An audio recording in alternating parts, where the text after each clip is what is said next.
Ot o'zi odatda nima uchun boqiladi? Hozir ko'rib chiqamiz. O'zbekistonning milliy zoti Karabayir minish uchun ham, yuk tashish uchun ham, go'sht va sut uchun ham ishlatiladi. Ahal teki eng noyob va qimmat zotlardan biri. O'zbekistonda maxsus zavodlarda boqiladi. Dunyoning eng chiroyli oti deb tan olingan. Farg'ona oti qadimiy va kuchli zot.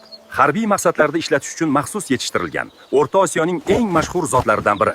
Ot suti, qimiz shifobaxsh ichimlik. O'zbekiston, Qozog'iston, Qirg'izistonda xalq tabobatida asrlar davomida ishlatilgan. Ot go'shti tabiiy quvvat. Bu go'shtni yeb kun bo'yi tetik yurasan. Narxi ham otni kallasidek qimmat. Ot ko'pkari, poyga, chavandozlik uchundir. O'zbekistonda ot sporti rivojlanmoqda.